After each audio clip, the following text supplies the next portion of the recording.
Hello दोस्तों, स्वागत है आपका। आप देख रहे हैं आपका सारथी एआई चैनल, जिसमें कि हम एआई की मदद से एआई रिसर्च पर बेस्ड ट्रेंडिंग में चल रहे हैं डिफरेंट डिफरेंट इम्पोर्टेंट क्वेश्चंस और फैक्ट्स को कवर करते हैं। इसी सीरीज़ में हम आज शुरू करने जा रहे हैं स्टैटिक जीके के लिए इम्पोर्टेंट क्वेश्चंस की सीरीज़। देखिए, आप किसी भी एग्ज़ाम में अपीयर होंगे जिसमें कि जीके आता है, तो उसमें स्टैटिक जीके का पोर्शंस ज़रूर से होता ही है। और ये ऐसा भाग है जीके का जो बहुत ज़्यादा केओस या कन्फ्यूज़न क्रिएट करता है। तो इसका एक ही सॉल्यूशन है, आपको इसको बार बार रिवाइज करना होगा और ये तभी आप इसमें अच्छा स्कोर कर पाएंगे। तो अगर आपका प्रॉब्लम जीके है, तो आप इम्पोर्टेंट क्वेश्चन जो आपके एग्ज़ाम्स की दृष्टि से इम्पोर्टेंट हो सकते हैं, इसके लिए आप चैनल के साथ बने रहिए।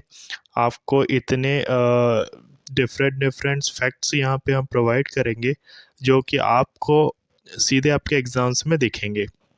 तो आज शुरू कर रहे हैं हम स्टैटिक जीके के क्वेश्चंस की सीरीज़, जिसमें आज है डांस से रिलेटेड। आप डांस कहिए या फोक डांस या नृत्य, जिसके कि क्वेश्चंस एक ना एक क्वेश्चंस एग्ज़ाम्स में अक्सर पूछा ही जाता है। तो ये जो क्वेश्चंस है ये 2024 की डिफरेंट डिफरेंट एग्ज़ाम्स में आए हुए हैं। तो इन्हें प्लीज़ देखिएगा, ध्यान से सुनिएगा। ये आपके एग्ज़ाम की दृष्टि से बहुत इम्पोर्टेंट होंगे। तो आइए शुरू करते हैं। आज का पहला क्वेश्चन है, भारत के अधिकांश शास्त्रीय नृत्य रूपों की उत्पत्ति किस से हुई है? देखिए, आपने नाट्य शास्त्र का नाम सुना होगा। ये नाट्य शास्त्र भरत मुनि द्वारा संस्कृत में लिखा गया ग्रंथ है। इसमें कुल 36 अध्याय है, जिसमें डिफरेंट डिफरेंट डांस फॉर्म्स और डांस से रिलेटेड इम्पोर्टेंट फैक्ट्स को कवर किया गया है। तो भारत में जितने भी नृत्य और नृत्य शैलियाँ हैं, इसमें कहीं ना कहीं भरत मुनि द्वारा रचित नाट्य शास्त्र के स्रोत का पूरी तरह से यूज़ किया गया है। ठीक है। तो भारत में अगर आप किसी भी नृत्य या नृत्य शैली की बात करेंगे, तो उसका ओरिजिन नाट्य शास्त्र से माना गया है, जो कि भरत मुनि ने संस्कृत में लिखा है। ठीक है। अगला है, गोवा की किस नृत्य शैली को योद्धा नृत्य के नाम से भी जाना जाता है? देखिए, ये गोवा में प्रचलित घोड़े मोदनी करके है। देखिए, ये जो है ये मराठा पेशवा मराठा लोगों के बारे में आप जानते होंगे। ये महाराष्ट्र और गोवा इन एरियो में काफ़ी फेमस थे, तो इनसे रिलेटेड है ये घोड़े मोदनी। तो ये मराठा शासकों के बारे में बताता है। ठीक है। तो ये घोड़े मोदनी को आप याद रखिएगा, ऐसे योद्धा नृत्य के रूप में भी जाना जाता है। जैसे कि आप जानते हैं, मराठा पेशवा अपनी युद्ध नीति के लिए काफ़ी प्रसिद्ध है। तो ये उन्हीं से रिलेटेड है। ठीक है। और इसके साथ साथ दोस्तों, गोवा में आपको दो फेस्टिवल्स देखनी और सिग्मा सिग्मा एक फेस्टिवल भी है और ये नृत्य भी है। ठीक है। और देखनी भी नृत्य गोवा में फेमस है, तो इसे भी आपको याद रखना है। अगला देखते हैं, भोटिया नृत्य किस राज्य में किया जाता है? देखिए, आपने बाईचुंग भूटिया का नाम सुना होगा। ये भारत के काफ़ी प्रसिद्ध फुटबॉलर रहे हैं। भारत में इन्होंने फुटबॉल के लिए काफ़ी वर्क किया है। तो इससे आप रिलेट कर सकते हैं कि ये जो भूटिया जो है उनसे रिलेटेड है। मतलब ये सिक्किम के थे, और तो ये नृत्य भी सिक्किम का है। ठीक है। सिक्किम या उत्तराखंड के कुछ भाग में भी होता है ये, पर मोस्टली आपको सिक्किम को याद रखना है। अगला है, कौन सा नृत्य रूप अपनी उत्पत्ति को प्राचीन नृत्य सादीरट्टम से जोड़ता है? देखिए, सादीरट्टम भरतनाट्यम का पुराना नाम है। एक्चुअली में इसकी खोज सादिर नामक व्यक्ति ने की थी, इसलिए इसको सादीरट्टम कहा जाता है। और इसी को दासीअट्टम भी कहते हैं, क्योंकि ये मंदिरों में जो देवदासियाँ होती थी उनके द्वारा परफॉर्म किया जाता है। ठीक है। तो इसे भी आपको याद रखना है। अगला है, ममिता किस राज्य का लोकप्रिय नृत्य है? तो ये ममिता त्रिपुरा से जुड़ा हुआ है दोस्तों। त्रिपुरा में एक ममिता उत्सव होता है, और उसी में त्रिपुरी लोगों के द्वारा ये ममिता नृत्य किया जाता है। ठीक है। तो आपको ममिता त्रिपुरा याद रखना है। अगला है ठुमरी संगीत किस नृत्य शैली से संबंधित है? तो ठुमरी आपने टीवी वगैरह में काफ़ी सुना या देखा भी होगा। तो ये उत्तर भारत में काफ़ी फेमस है और ये कथक से जुड़ा हुआ है। जो उत्तर भारत का प्रसिद्ध नृत्य है कथक, ये उससे जुड़ी हुई शैली है ठुमरी। अगला है लावणी किस राज्य का पारंपरिक नृत्य है? तो आपने शिल्पा शेट्टी को ये करते हुए परफॉर्म करते हुए देखा होगा। ये लावणी महाराष्ट्र का नृत्य है और इसको ना ढोलक की थाप पे किया जाता है, ठीक है। तो लावणी को याद रखिएगा, ये महाराष्ट्र का है और इसके साथ साथ तमाशा भी एक नृत्य है जो महाराष्ट्र से रिलेटेड है, तो इसको भी याद रखिएगा। अगला है किस नृत्य के ठीक शुरू किए जाने से पहले सेवाकली नामक एक अभ्यास सत्र किया जाता है जो एक मंदिर के परिसर में किया गया था? देखिए ये कथकली से रिलेटेड है, ठीक है। ये मतलब कथकली से शुरू होने से पहले एक अभ्यास की तरह किया जाता है। तो सेवा कली और कथकली ऐसे आप कली कली से उसको याद रख लीजिएगा। अगला है खालिस्तान के शाब्दिक अर्थ है जादूगरनी का नृत्य। यह भारतीय शास्त्रीय नृत्य प्रदर्शनों की सूची में सबसे आकर्षक नृत्य शैली में से एक है। तो आपने भगवान विष्णु के मोहिनी स्वरूप के बारे में सुना होगा जो जो मतलब मोहित कर देता था, इतना सुंदर वो दृश्य रूप था।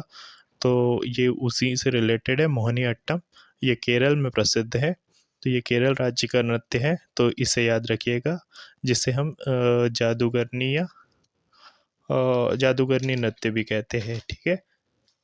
अगला है लेबांग बुमानी नृत्य का फसल नृत्य है। तो देखिए ये त्रिपुरा के लोगों द्वारा ही किया जाता है। ये एक फसल की कटाई के समय होने वाला नृत्य है। तो लेबांग बुमानी में आपको त्रिपुरा याद रखना है, ठीक है। अगला है महरी नृत्य और गोटीपुआ नृत्य का संबंध किस राज्य से है? तो ये उड़ीसा से है। उड़ीसा का जो प्रसिद्ध मंदिर है जगन्नाथपुरी, ये वहाँ पर वहाँ के जो शरणार्थी या देवदासी टाइप से रहते हैं ना, उन लोगों द्वारा परफॉर्म किया जाता है। तो महरी और गोटीपुआ के लिए आपको उड़ीसा राज्य का नाम याद रखना है। अगला है रिखमपदा नृत्य का संबंध किस राज्य से है? तो ये अरुणाचल के रिखमपदा है। तो मैंने इस तरह से याद किया हुआ है, तो आपको भी ऐसे याद रखना है। तो ये जो है अरुणाचल में निसी जनजाति पाई जाती है, ठीक है। तो निसी जनजातियों का एक नृत्य है रिखमपदा। अगला है लंबाडी नृत्य किस जनजाति का लोक नृत्य है? इसकी उत्पत्ति आंध्र प्रदेश में हुई है। तो दोस्तों ये आपने बंजारा जनजाति के बारे में सुना होगा, टीवी वगैरह में देखा होगा कभी। तो ये बंजारा जनजातियों का नृत्य रूप है लंबाड़ा, जो कि अब एक खानाबदोश टाइप की या घुमक्कड़ टाइप की जनजाति होती है जो घूम घूम करके अपना पोषण वगैरह करती है, ठीक है। तो ये लंबाड़ी नृत्य बंजारा से रिलेटेड है। अगला है मुंडारी नृत्य का संबंध किस भारतीय राज्य के आदिवासी समुदाय से है? तो आपने मुंडा या मुंडा इससे रिलेटेड चीज़ें सुनी होगी झारखंड में, ठीक है। तो ये झारखंड में फेमस है मुंडारी नृत्य और ये झारखंड की मुंडा जनजाति के लोगों द्वारा किया जाता है। अगला है भरतनाट्यम दक्षिण भारत के धार्मिक विषयों और खालिस्तान के आध्यात्मिक विचारों को व्यक्त करता है। तो देखिए भरतनाट्यम में एक्चुअली शैव धर्म का के बारे में होता है ये। तो आपको याद रखना है भगवान शिव से रिलेटेड है ये। अगला है चांगई नृत्य भारत के किस राज्य से संबंधित है?